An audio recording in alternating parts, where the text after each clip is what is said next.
Bonjour, bienvenue dans votre rendez-vous hebdomadaire pour répondre à toutes les grandes questions que les enfants et les adolescents que vous accompagnez sur le chemin de la foi chrétienne vous posent sur Dieu, sur le sens de l'existence, sur l'Église. Nous sommes en carême avec le jeûne et le partage. La prière est un des piliers de ce grand temps qui nous mène vers Pâques. Aujourd'hui, je vous propose d'approfondir et d'éclairer la question de Caroline. Caroline a 9 ans. Elle nous demande « Est-ce que je peux cacher des choses à Jésus ?» Alors pour y répondre, voici mes invités. Agnès Oshitska. Bonjour Agnès. Bonjour. Bienvenue. Agnès, vous êtes psychologue et vous avez été journaliste au quotidien La Croix, notamment au supplément hebdomadaire Parents et Enfants. À vos côtés, Père Henri de Villefranche. Bonjour Henri. Bonjour. Vous êtes bibliste. Henri, dans cette émission, il sera beaucoup question de localisation de Dieu. Les enfants, dans le premier reportage, vous allez le voir, ont besoin de localiser Dieu. En l'occurrence, ils le localisent dans leur cœur. Je voudrais qu'on puisse répondre à cette question. Je vous la pose. Quand on dit que Jésus est assis à la droite du Père, qu'est-ce que ça signifie ? Ça signifie qu'il ne fait vraiment qu'un avec son Père et de manière très heureuse et de manière complète. Il ne faut pas durcir les images, puisque d'un autre côté, par exemple, on nous raconte dans les Actes des Apôtres qu'Étienne, persécuté, voit le ciel s'ouvrir et Jésus est là, à la droite de Dieu, mais il est debout en train d'intercéder. Donc il ne faut pas durcir ces images. Mais néanmoins, ça a du sens. J'imagine qu'il y a un symbole. Pourquoi il est assis ? Alors assis, ça veut dire qu'il a réussi, il a bien fait. Et maintenant, il se repose ? Pas complètement, parce que Dieu, je crois, est toujours en mouvement et donc cette situation assise n'est pas forcément ni confortable ni statique. Justement, il continue d'intercéder. L'histoire du salut n'est pas finie. Mais il a accompli peut-être. Alors, il a accompli. En même temps, c'est une manière de dire, ce que je vous ai dit, de manière plurielle, les mots, les gestes, les actes, qui étaient un peu c'était des paradoxes, c'était vrai. Vous voyez, la preuve, c'est que ça aboutit à la vie. Et la droite, Henri ? Pourquoi pas la gauche ? Parce que les gens étaient plutôt droitiers et que dans une époque un peu incluative, d'être gaucher, c'était gauche. Oui. Donc la droite, c'est la bonne main. Donc c'est une main qui a réussi. Alors quand vous dites les gens étaient, elle date de quand cette image il est assis à la droite du Père ? Ça, c'est une image qu'on a dans la Bible, oui. qui est à comprendre comme étant une image forte. Voilà. C'est dans la Bible, c'est pas dans la tradition de l'Église. Non, à main forte et à bras étendus, quand Dieu fait sortir son peuple d'Égypte, c'est par sa main droite. Oui, c'est par sa droite, tout simplement. On va regarder les enfants que Philippe Mouret a interviewés cette semaine. Ils ont 9 et 10 ans. Philippe leur a demandé, peut-on cacher des choses à Jésus ? Regardez, écoutez. Est-ce qu'on peut cacher des choses à Jésus ? Non, on ne peut pas rien cacher à Jésus parce qu'il est partout et Jésus voit tout ce qu'on fait. On peut rien cacher à Jésus parce que il est dans notre cœur, il est là. On ne peut pas cacher des choses à Jésus, on peut en cacher à nos frères et sœurs, à nos parents, mais pas à Jésus parce qu'il nous regarde, il sait tout et quand on communie, il est toujours là.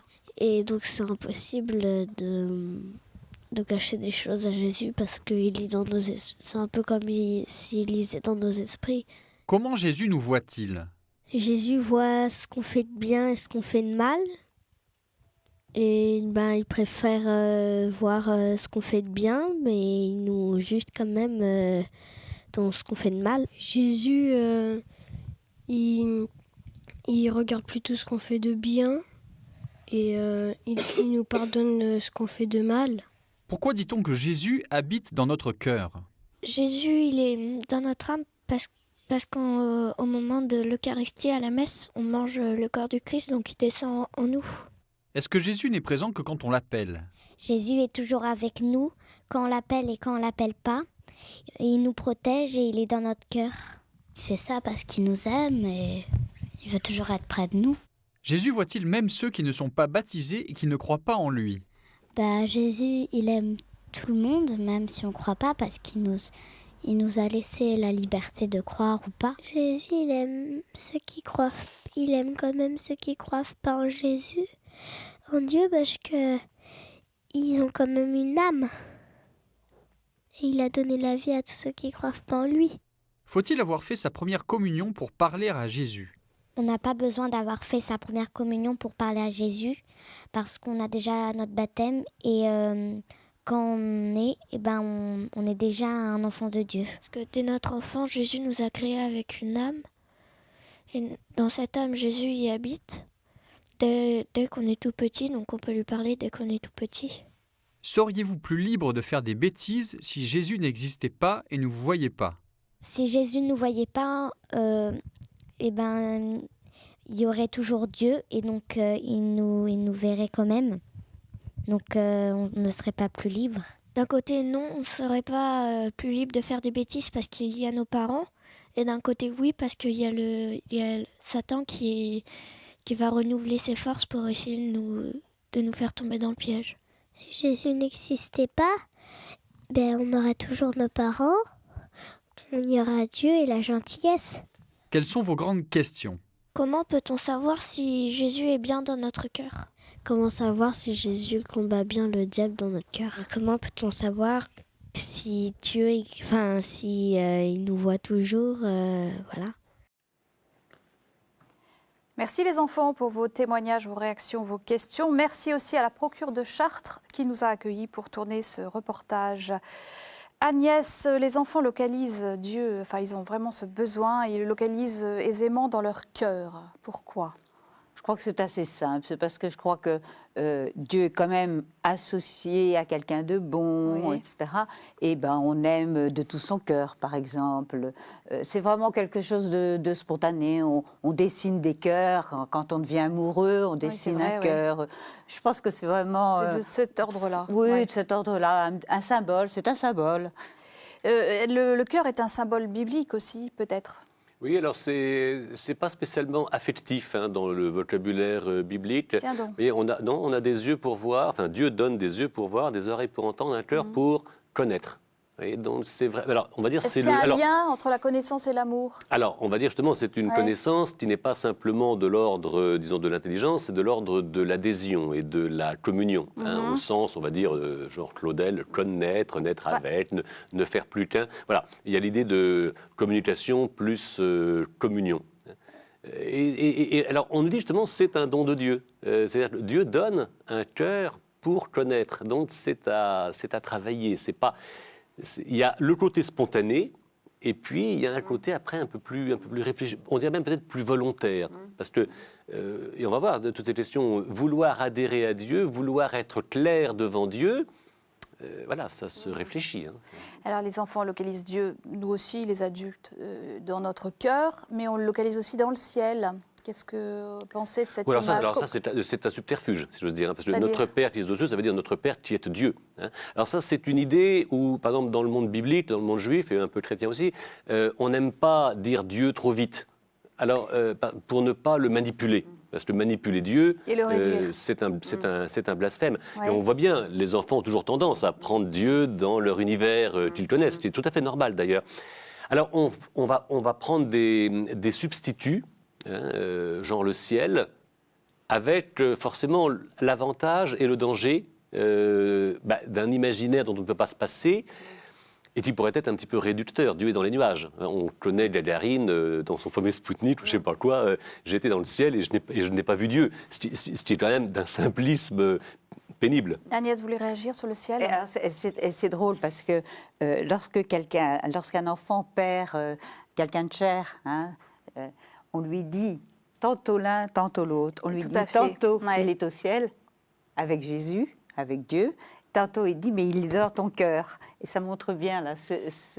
Et ça veut peut-être signifier il est à la fois tout autre et en même temps tout proche. Est-ce que en parlant de Dieu, de Jésus, on a quelque chose ici qui caractérise Dieu et qui reste quand même très étonnant parce que dans le Deutéronome, pour être précis, on nous dit avez-vous déjà vu une telle révélation d'un Dieu aussi grand et en même temps d'aussi proche. Donc cette combinaison est très heureuse, mais elle est originale. Donc, il faut oser la penser et trouver les mots pour le dire. Heureusement qu'on peut le dire de manière très simple, y compris sans se rendre compte de ce que l'on met en œuvre. En tout cas, il y a un réel besoin de se représenter Dieu et c'est normal, il faut le faire, mais peut-être multiplier les images qui disent Dieu pour ne pas réduire Dieu. Mais par exemple, les cieux, Oui. mais on va voir le lieu où il habite, le nom qui est le sien et qu'il révèle au moment où il va sauver le peuple, sa gloire. Oui, la gloire. Alors, la gloire, c'est donc gloire à Dieu. Bon, très bien. Une gloire, une lumière. Voilà. De fait, l'Écriture multiplie des images pour arriver à cette connaissance de tous les attributs de Dieu.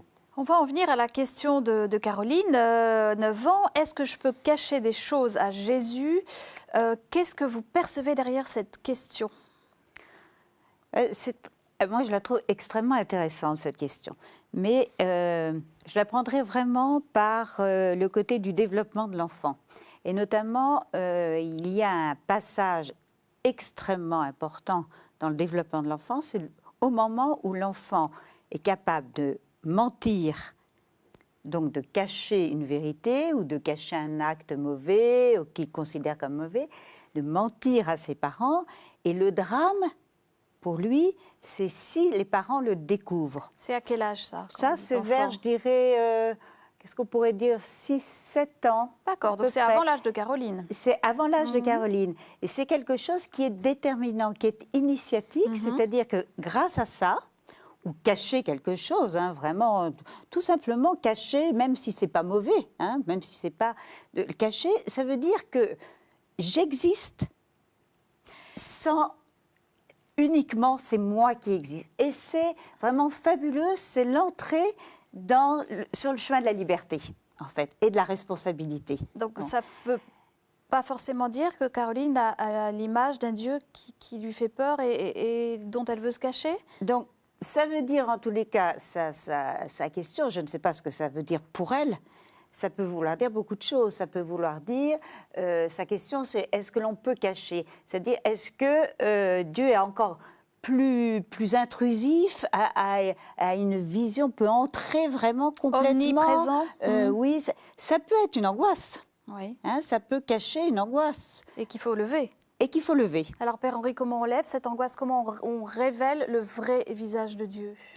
Bien, d'abord, en prenant au sérieux la volonté de Dieu que nous grandissions dans la responsabilité.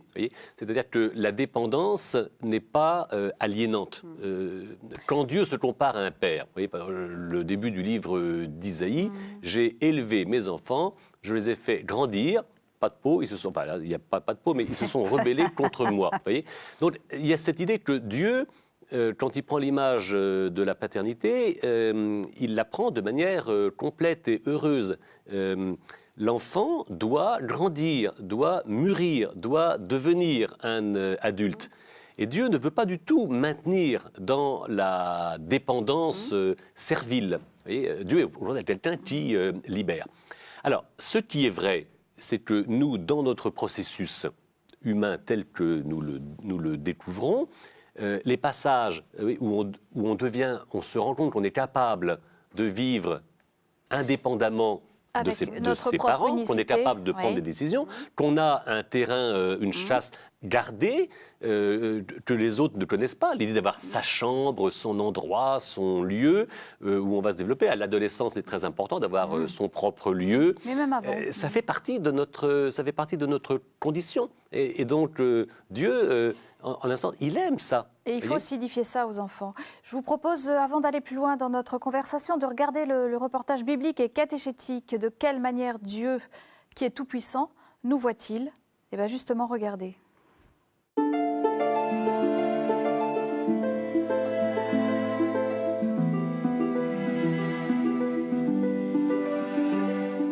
Dieu, créateur du ciel et de la terre, de l'univers visible et invisible, est à l'origine de toutes choses. Rien ne lui échappe, puisqu'il est tout-puissant. Chacun d'entre nous a été voulu par lui. C'est lui qui nous a façonnés. Aussi, il nous connaît mieux que nous-mêmes. Dieu nous a fait corps et âme, et c'est par l'Esprit qu'il nous rejoint. Notre âme est le lieu même où Dieu vient à notre rencontre. Bien que nous soyons libres de répondre ou non à son amour, il ne peut détacher son regard de ceux qu'il a créés. Ton Père voit dans le secret, te le rendra, nous rapporte saint Matthieu. Dans son infinie bonté, il ne nous juge pas et ne se lasse pas de nous aimer. À Moïse, il montre son immense bonté et lui demande de transmettre la vérité de cet amour au peuple hébreu. Que Dieu te bénisse et te garde, qu'il fasse pour toi rayonner son visage et te fait grâce, que Dieu te découvre sa face et t'apporte la paix. Ce regard de Dieu qui bénit enveloppe tout homme de sa lumière et de son amour infini. Si nous croyons, il nous éloigne de toute envie de faire le mal. Dieu ne nous juge pas, mais il nous accompagne. Son regard n'est pas celui d'un inquisiteur, mais celui d'un protecteur. Le psaume 114 l'exprime d'une très belle manière. « Retourne mon âme à ton repos, car Dieu t'a fait du bien. Il a gardé mon âme de la mort, mes yeux des larmes, et mes pieds du faux pas. » Le psaume 61 affirme également que l'homme n'a de repos qu'en Dieu seul. Devant Dieu, épanchez votre cœur. Il est pour nous un refuge. C'est pourquoi tout ce que nous faisons de bien ou de mal n'échappe pas à Dieu. Il est donc vain de vouloir lui cacher des choses, tout comme il est vain de crier haut et fort les bonnes actions que nous faisons. Quelle plus belle preuve d'amour pouvait-il nous faire que de sacrifier son Fils pour nous sauver ? Jésus, Fils du Dieu vivant, est pour nous un allié. En donnant sa vie pour nous, il montre combien nous sommes précieux à ses yeux et aux yeux de son Père.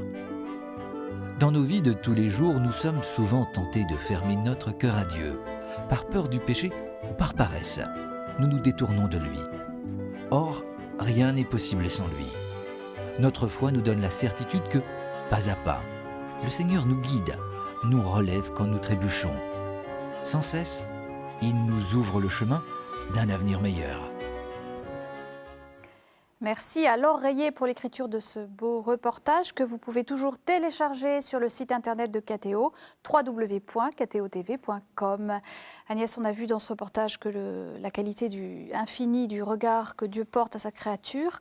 Les enfants ont donc le regard de leurs parents et de leur entourage. Voilà. Qu'en dire ? C'est-à-dire que l'expérience sensible des enfants par rapport au regard sur eux passe par d'abord des êtres de chair et des êtres qui sont souvent les êtres adultes et responsables et qui, la plupart du temps, malgré tout, ont beaucoup de situations où, parce qu'ils ont vu l'enfant faire quelque chose de pas bien, interviennent. Donc on a un regard de juge. Souvent, oui, malgré tout, même si le regard des parents est aimant, dans la pratique, c'est vrai qu'il y a bien des fois où je t'ai vu, etc. Bien sûr, oui. Donc je pense que là, c'est déjà difficile. Ils transposent forcément cette expérience d'un regard sur eux, qui pourrait les juger, qui pourrait même les condamner, etc. Les punir sur quelqu'un qui ne voit pas, une personne qui ne voit pas. Ce Dieu, il est imaginaire, ce Dieu, ils le construisent en particulier avec leur expérience. Donc je pense que c'est tout un apprentissage, c'est toute une découverte pour eux d'aller vers de quoi est fait ce regard de Dieu sur eux. Alors, de quoi il est fait, le regard de Dieu sur eux ? Là, il y a une véritable révélation qui nous fait nous décentrer, justement, de nos expériences les plus habituelles. Mais alors, vous parlez de révélation, il y a l'Ancien Testament, il y a le Nouveau. Qu'est-ce qu'il y a de différent ou de complémentaire ? Écoutez, en tout cas, c'est le même Dieu qui se révèle. Dans les textes que vous avez choisis dans le petit reportage, on avait par exemple la bénédiction. Oui, la bénédiction, c'est tout à fait... c'est très heureux, c'est très positif. Et dans les psaumes, par exemple... le psalmiste s'émerveille que Dieu soit là pour le regarder. Comme ce n'est pas simple, et que la Bible connaît justement cette complexité, on a un autre personnage qui se bat justement contre l'image habituelle qu'on donne de Dieu, c'est Job. Oui. Et Job, à un moment, justement, veut contester une certaine facilité, une certaine, comment dirais-je, le fait de réduire Dieu aux relations habituelles que nous avons de nos parents, etc. Et va dire justement, mais pourquoi tu me regardes ? Tu ne me lâches pas. Tu ne me lâches pas. Enfin, qu'est-ce que je t'ai fait ? Arrête de me regarder. Et il épouse le point de vue justement on va dire du pécheur qui a peur. Et Job, après, alors, il dit ça pour en sortir. Job dit ça pour faire parler Dieu, pour dire, Dieu il dit, mais je ne suis pas comme ça. Mais il faut dire que Dieu n'est pas comme les comportements maladroits que nous expérimentons dans notre enfance et dans notre progression. Et dans le Nouveau Testament. Ah oui, voilà. Ah, dans le Nouveau Testament, c'est une confirmation.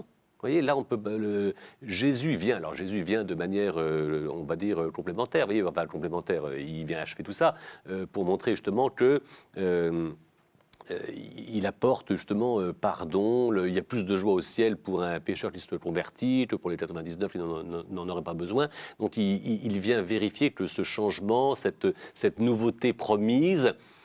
Mais qu'est-ce qui est plus fort que les prophètes? Je ne veux pas la mort du pécheur, mais sa conversion, qu'il vive. Je ne suis pas venu pour juger le monde, mais pour sauver le monde. Vous voyez, c'est dire, on nie ce qu'il ne faut pas croire. C'est très précis au fond. Hein.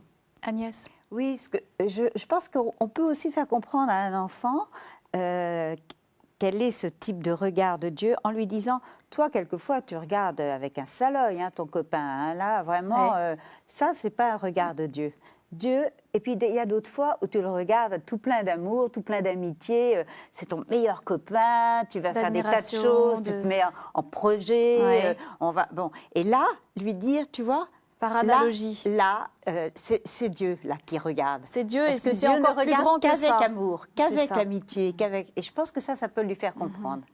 Ça a été bien dit par les enfants plusieurs fois, ils se répétaient peut-être, mais Dieu aime bien regarder ce qui est bon. Oui, tout à fait. Ça, c'est une attirance. J'ai été à la fois surpris et très heureux d'entendre cela plusieurs fois. Et au fond, c'est vrai qu'entre amis, surtout à cet âge-là, on ne se cache rien. On se raconte ce qui est arrivé de surtout bien. Les filles. Hein. Ouais. Peut-être, oui, mais oui.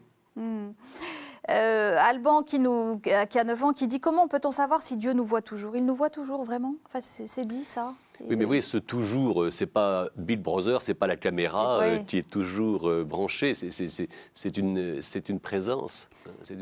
On va prendre le mot de présence. Il ne faut pas exagérer le mot regarder, qui peut être un peu inquisiteur. Alors justement, quelle marge d'intimité et de liberté Dieu laisse-t-il à l'homme si quand même il est présent?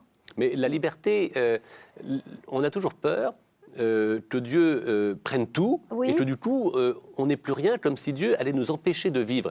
C'est le péché d'Adam. C'est naturel, oui. Adam et Ève qui se cachent. C'est une peur réflexe de se dire, si je me lie à Dieu, il va tout me piquer. Alors que, comme dit l'Évangile, ce que vous donnez à Dieu vous est rendu dès maintenant au centuple. Donc c'est une valorisation. Mais entrer en relation de manière valorisante, c'est une découverte que l'on fait au fur et à mesure. Hein, parce que obéir à quelqu'un, ça peut être pénible si le quelqu'un n'est pas bon. Maintenant, quand quelqu'un qu'on aime bien vous dit « viens, on va faire ça », voilà, on est consentant, vous voyez, et on dit « ah, quelle bonne idée ». Hein, Dieu donne toujours de bonnes idées et valorise notre développement personnel. Et notre liberté n'est pas entachée par le fait mais que Dieu soit présent. On ne comprend pas ça tout de suite, et peut-être pas quand on est enfant. On a quand même un besoin d'intimité qui est en construction et qui est réel et qu'il faut prendre en compte. Oui, alors effectivement, je reprends ce que disait le Père Henri. Je crois que le terme de regard, il ne faut pas en abuser.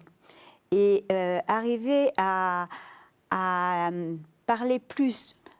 Père Henri parlait de présence. Je parlerai moi aussi quasiment un regard porté sur l'être et non pas sur les faits, sur ce que l'on fait, sur ce que l'on pense, mais un espèce de regard, une enveloppe d'amour en fait, une enveloppe d'amour et qui même à la limite, je dirais, protège l'intimité. Protège la liberté intérieure, protège ce Dieu qui nous enveloppe de son amour et qui, au fond, même nous aide à ne pas nous laisser partir sur des voies qui ne seraient pas bonnes pour nous. Mais est-ce que ça ne peut pas étouffer cette image d'amour qui englobe ? Je dirais pas qui englobe. Quand je dis qui enveloppe, je dirais comme on enveloppe un petit bébé d'une couverture dont il a besoin. Mais on entend souvent quand un enfant... Soignant, je dirais quelque chose qui nous soigne, quelque chose qui nous... L'enfant, dans des expériences un peu nouvelles, maman, tu me regardes. Vous voyez, on veut être sous le regard. Regarde ce que je fais. Voilà, regarde ce que je fais. parce que c'est valorisant. Voilà, Alors, c'est dans ce sens-là. voilà, dans ce sens-là, c'est magnifique. Quand je suis bien, quand voilà. Ah, ça c'est magnifique. Ouais, c'est magnifique et c'est la fin de l'émission, c'est le mot de la fin. Merci à tous les deux d'avoir été là. On se retrouve la semaine prochaine. La semaine prochaine, justement, nous vous donnerons des éléments de réponse à cette question. Pourquoi Dieu a-t-il créé un monde si compliqué? En attendant, bonne semaine à tous.